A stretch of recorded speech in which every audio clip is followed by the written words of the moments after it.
Akhirnya kabar mengenai Huang alias Si Hao yang mencuri batu berharga di tambang klan Celestial sampai juga ke telinga tetua. Para orang ini yakin jika itu adalah Huang, karena hanya dialah satu-satunya yang menggunakan kemampuan ras manusia penyusutan ruang dan metode tubuh Kunpeng. Oleh karena itu, klan Celestial akan melakukan perburuan dan menangkap Huang. Bahkan sang protektor harus mengetahui tentang hal ini. Hal yang hilang ini terlalu berharga dan harus melakukan ini.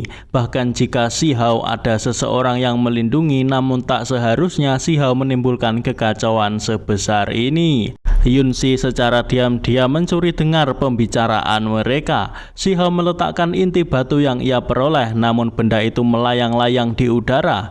Hidaulin terbangun lalu menghampiri Si Hao. Ia tertawa kecil sembari mengatakan, "Kau membawa masalah untukku tanpa alasan, bocah. Benda ini mungkin saja material suci atau immortal yang belum terbentuk. Mungkin juga adalah harta spiritual material surgawi." Si Hao mengira ini hanya telur. Hidaulin menyentil dahi Si Hao dan menjelaskan jika benda ini adalah cangkang emas immortal dengan energi asal yang menyerap asal-usul langit bumi dan jalan besar. Benda ini sedang dipelihara hingga terbentuk. Si Hao mendengar itu malah menganggap jika ini seperti plasenta. Tanpa diduga, Hidaulin membenarkan hingga membuat Si Hao terkejut. Benda ini juga merupakan benih immortal, juga bisa digunakan untuk diri sendiri dan mencapai evolusi terkuat. Si Hao beranggapan maksud Hidaulin ialah dirinya bisa menggunakan benda ini untuk menyalakan api ilahi dan memasuki ranah Divine Flame. Ranah Divine Flame mungkin masih terlalu dini. Benda ini mengandung hukum langit dan bumi. Ada banyak orang berpikir begitu di zaman kuno.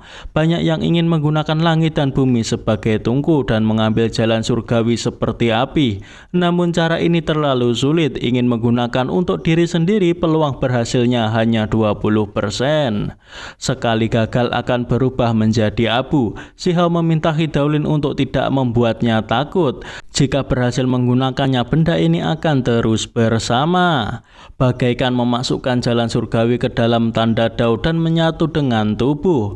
Mendengar penjelasan dari Hidaulin, Si Hao tertarik ingin mencobanya. Hidaulin mengingatkan bahwa ini adalah tentang hidup dan mati. Si Hao tetap ingin mencobanya karena jika tidak mencoba tidak akan tahu bisa berhasil atau tidak. Mendengar kata-kata Si Hao mengingatkan Hidaulin saat muda dulu.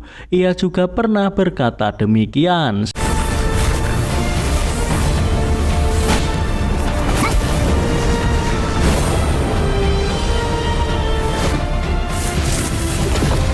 Karena Si Hao telah memutuskan, Hidaulin meminta Si Hao untuk tidak memalingkan wajahnya ke belakang. Ini semua adalah pengalaman berharga yang ditinggalkan para pendahulu saat ingin menempuh jalan ini. Klan Celestial telah mencari Si Hao di daratan Shin. Diperlihatkan lautan kesadaran Si Hao. Di samping itu, Hidaulin tetap memberikan penjelasan. Keterampilan 89 surgawi adalah teknik harta pengelola, membutuhkan penyelarasan tinggi antara tubuh fisik, rune tulang, dan pikiran. Selama semuanya selaras maka bisa berlatih. Menurut Hidaulin, Si Hao belum memenuhi persyaratan.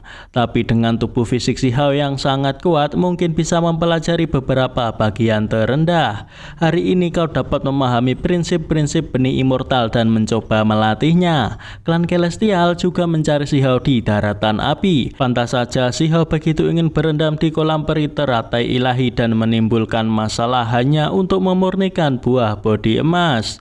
Namun hal itu juga bagus. Dengan bantuan benda ini, kesadaran spiritual dan roh primordial Si Hao akan terus berkembang. Dengan begitu Si Hao bisa lebih yakin saat melatih keterampilan 89 surgawi.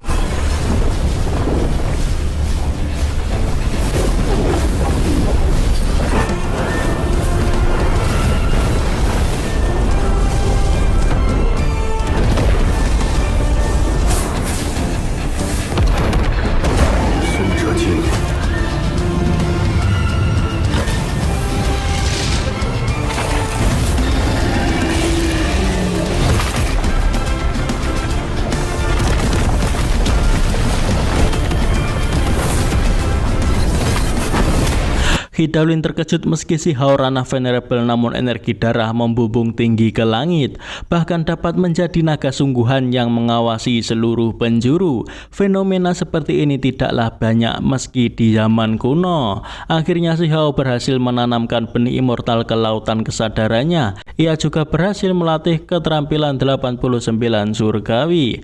Saat ini si Hao berada di ranah venerable tahap akhir. Meski telah berhasil, Hidaulin meminta si Hao untuk tidak senang terlebih dahulu. Hidaulin meminta si Hao pergi karena sebelumnya dirinya tidak memberitahu si Hao karena si Hao sedang mempelajari buku tulang dan perlu konsentrasi penuh. Klan Celestial mengirimkan Heavenly Deity mereka untuk mencari si Hao kemana-mana, bahkan memanfaatkan situasi ini untuk memaksa beberapa kekuatan alam bawah di alam atas. Ia mendengar klan api di daratan Shin menderita kerugian terbesar.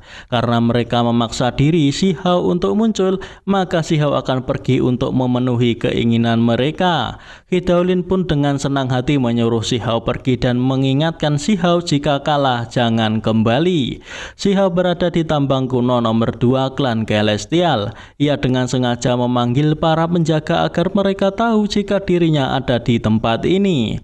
Mereka menghampiri si Hao dan menyerangnya, namun dengan mudah ditahan oleh si Hao menggunakan kekebalannya terhadap kekuatan hukum. Melihat si Hao kebal terhadap kekuatan hukum, mereka pun pergi. Namun karena mereka tahu jika kekuatan ini tidak bertahan lama, jadi mereka berencana untuk menguras energi si Hao hingga kekuatan kekebalannya menghilang. Si Hao mengejar mereka yang melihat itu kembali menyerang si Hao.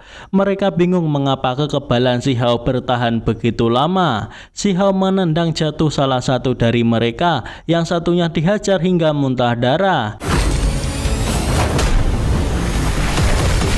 Tak cukup sampai di situ, si Hao menggunakan daun willow untuk memusnahkannya hingga tak bersisa. Setelah itu, si Hao menyerang tambang dengan kekuatannya.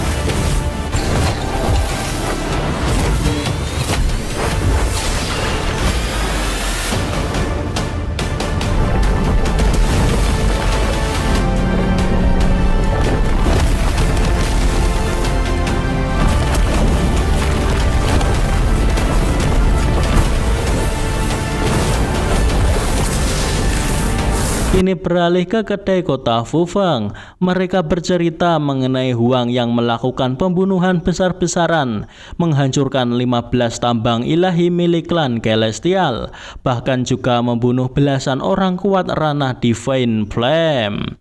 Ini adalah peringatan keras kepada klan Celestial yang begitu pengecut. Apakah mereka tidak tahu beberapa murid klan Celestial ada di kedai ini? Beraninya mereka berbicara seperti itu.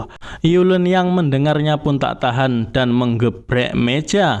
Namun Yunsi mengingatkan bahwa tujuan perjalanan mereka adalah Akademi Tianxian dan meminta untuk tidak menimbulkan masalah. Yulun adalah salah satu dari 6 pahlawan klan Celestial yang berada di ranah venerable. Ia berkata, bagaimanapun kita dikenal sebagai 6 pahlawan klan Celestial, apa akan membiarkan orang luar mengejek klan kita seperti ini? Jika benar-benar memikirkan klan, maka harus bergegas ke Akademi Tianxian dan menyelesaikan sesuatu yang dipercayakan Heavenly Deity. Mereka pun setuju, namun setelah itu mereka harus pergi mencari Huang, harus mengambil sesuatu yang hilang dari klan Celestial. Yunsi tahu si Hao pasti sangat kecewa dengan apa yang dilakukan klan Celestial kepadanya. Dirinya juga hanya bisa membantu si Hao agar teman-temannya tidak mempersulit si Hao. Yunsi berharap si Hao bisa menjauh dari masalah ini dan hidup dengan bebas. Ia teringat saat dirinya memohon dan bersedia menjamin si Hao dengan hidupnya, karena si Hao adalah penyelamatnya, tidak berniat jahat sama sekali, namun malah dikurung. Namun keinginannya tak bisa terpenuhi karena klan beralasan si Hao menyembunyikan identitasnya. Terlebih lagi keputusan klan, Yunsi tak berhak untuk ikut campur. Jika benar-benar memikirkan klan, Yunsi diminta untuk tetap di aula leluhur dan fokus untuk menyatu dengan batu takdir surgawi secepat mungkin. Di saat hujan deras, Si Hao berteduh di tambang klan Celestial nomor 1. Tak lama Si Hao sampai, Si Hao disambut oleh beberapa penjaga. Si Hao menyindir mereka karena yang berjaga jumlahnya hanya sedikit dan bertanya mengenai harta di dalam apakah sudah diambil sehingga tidak butuh banyak orang lagi. Penjaga itu pun menganggap Si Hao begitu lancang. Membunuh master klan Celestial bahkan masih berani datang. Ranah Venerable belaka beraninya menantang Trugot yang 2 ranah lebih tinggi. Selain itu mereka ada bertiga. Si Hao datang kali ini memang sengaja memilih hari saat langit dipenuhi awan guntur.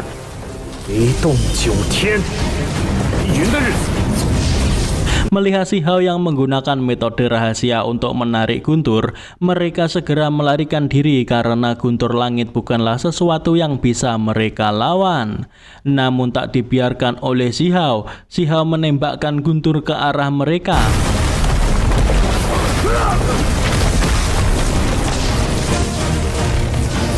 Salah satu dari mereka berniat melawan. Ia tak percaya Si Hao bisa terus menggunakan metode ini. Apesnya belum sempat ia menyerang sudah disambar guntur terlebih dahulu dan membuatnya jatuh. Kira-kira ini mati atau tidak ya? Kekuatan teknik Kaisar Guntur jauh melampaui batas kemampuan praktisi itu sendiri. Sayangnya harus mencari waktu yang tepat. Untungnya hari ini cuacanya sangat mendukung. Si Hao berpikir mungkin juga langitlah yang ingin menghancurkan klan Celestial. 2 orang lainnya yang melarikan diri pun juga tak luput dari guntur yang dikeluarkan oleh Si Hao.